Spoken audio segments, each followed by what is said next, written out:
Hello, welcome back to First Time. Here we are, something to talk about. Had a quiet weekend, and to my surprise, I saw headlines about Taylor Swift's new song.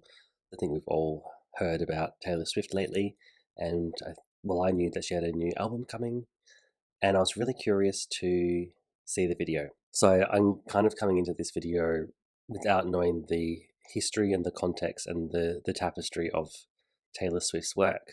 So I'm really looking at this from an outsider perspective. And while I loved the Reputation songs, I wasn't really a Swiftie. I don't know if I am. I'm feeling really Swiftie right now. So we'll see. I was really anticipating to see her video because Taylor Swift is one of the top artists in terms of audience, in terms of budget, like expecting big things here. When it came to the video, I like the cleverness of the psych ward, everything kind of being upside down. The video is gorgeous, but more importantly, the music. I think we needed this song, if that makes sense. We needed this song right now. It's all the very best of what a beautiful love song is. It's just a beautiful song and lots of details which are gorgeous. To the small details of how her lips are drawn, the cleverness of how she wipes away the tattoos, and in addition, how Post Malone's tattoos are off. The fact that these two big pop stars are really playing their part in a role to make it a convincing love story where they're not just singing, but they're the characters together. And just the beauty of, communicating yourself through words as a poet or a love songstress. I'm not sure if everyone can relate, but if you've ever written a love letter, if you've ever written a poem, or if you try to express this urgency and desperation in your heart into a song, I know that feeling. And to see visually the two typewriters going and their energy and the words intermelding and uniting, like the words are getting enough together. That's gorgeous. That's beautiful. And probably one of my favorite scenes is in the end, I'm guessing it's a Florida setting where he's in the phone booth, and it's just the way he's kind of standing at the phone desk is kind of this very James Dean pose, and the way she's gorgeously propped up on top like a with the elegance of a swan. It's just a really beautiful image, and I don't know, it kind of speaks volumes. Sometimes, like if a picture could tell 1,000 words, that image, for somehow or some way, this encapsulates today. I think this song is really, really huge. I think it's going to be huge. I don't know why, because I don't know if it's really going off on the charts. After I saw and enjoyed the video, I did see a lot of press coming out saying that this album falls flat. And I can't comment because I don't know her other stuff that she's done before, like the folklore and the other one as well. With so much hype, nothing's ever going to live up to anything. When the song first began and the song opened, I was hearing vocal techniques in the sound production that kind of are approaching the style that Lana Del Rey goes for. And Lana Del Rey is another singer that I've only heard one or two songs, like at the gym in a yoga class. Always, I heard Born to Die enough times. Again, listening today, as I was listening to Fortnight, because I'm really into that song right now, and wondering whether I'm actually a Swiftie, I think a little mix or a playlist came on that had Lana Del Rey, and the song was called Video Games. And after listening through a handful of songs from the Tortured Poets department, I've listened to Fortnight, I've listened to, I think, songs like Farewell London or something, but the ones that really I quite like are I Can Fix Him, Really I Can, the one Peter as well. A B-side sounds really good. It's a shame.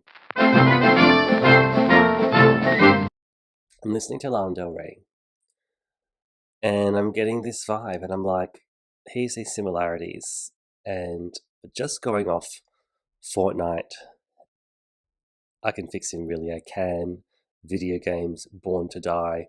It's really about, the singers are laying themselves vulnerable, making themselves be helpless. Whereas contrast that with like Doja Cat's latest single, which is like Don't you make me kick you out the house again. Get on your ass. I had to get masculine. And then if you just think of all of Megan Thee Stallion's lyrics, they're not navel gazing at their disappointments. They are, nasty. They're getting what they want. And I just thought about that. I thought, okay, a lot of kind of rap tinge music can be really kind of aggressive, but in a way, and why I think I've always loved the energy is it's very empowering. Well, I shouldn't say all rap music sings about the same things and that is the same, but if I think about a Megan Thee Stallion or a Doja Cat and other artists of that ilk, it really is empowering and go getting. And maybe there's not enough time to be, vulnerable. Even though I think Fortnite has a Lana Del Rey vibe, I like what Taylor Swift does that makes it sound different. I don't think Lana Del Rey can speak to me. I know some people that really love her. She definitely doesn't speak to me. And I'm trying to understand why that is. Because I was having thoughts like over the weekend where someone I know is like, gave me a book to read, and they're like, what did you think of the book? It was kind of like I got through the book and it was interesting enough. It was kind of well written. She's like, what did you think about the story? And basically, cut a long story short, she's saying, like, isn't it horrible how he treated women? He kind of just used them for sex. And I'm thinking to myself, well, at the time I said to her, well, that's really interesting that you had that perspective because as a female or as a woman, I didn't see it that way. That's really interesting. And it was almost like she was surprised that I didn't see it that way. And I'm just thinking, well, in this story, I think it's atomized by Michelle Houellebecq. I just saw like there were kind of like lost adults having meaningless sex together, and I'm thinking to myself like, I just thought they were both consensual. They were both kind of consenting adults that were using each other for that time and that moment and what they wanted. And then I'm thinking later on, I'm like, is she like that person that said it to me? It's like to have that thoughts would mean that like you do that for him. You're not doing that for you. Whether you dress a certain way, you be attractive. The intimacy that you do, are you not doing it for yourself, or are you doing it for him? And is that the way you see yourself? Because why else would you get that reading? Because it's like there was no like coercion. It was just like in this story, it's like I'm gonna go to this adults naturist camp and have sex with women or whatever. But it's like there was no deceit or deception. It was just easy transactional fast food, so to speak.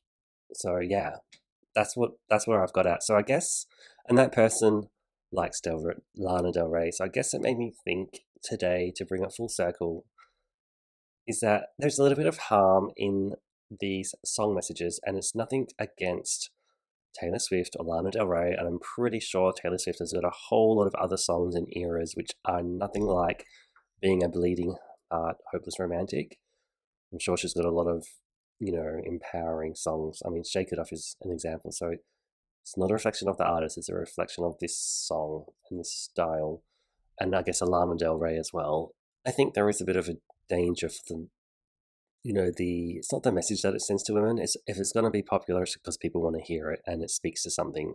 The attraction to these sorts of moods is very indulgent, and I think it can be very dangerous because it's accepting a level of hopelessness and desperation, and that's never going to get you anywhere in life. So I kind of feel like I'm enjoying that feeling, that mood, but I'm so happy that I'm more into the like something a bit more punchy and a bit more aggressive because I feel like it's really helped me more in life to have a different kind of a mindset like a fighter. While kind of rap tinged music can sound aggressive, it's actually like, as long as it's not talking about killing people and shooting up people and all that, which the music I listen to doesn't, it's actually very positive because you're not a victim, you're an agent.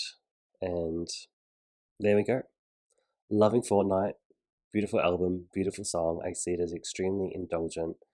I feel like society needed this song right now. We needed to kind of slow down, look inside, feel like the subtleties, just the eternal. You know, that song is eternal.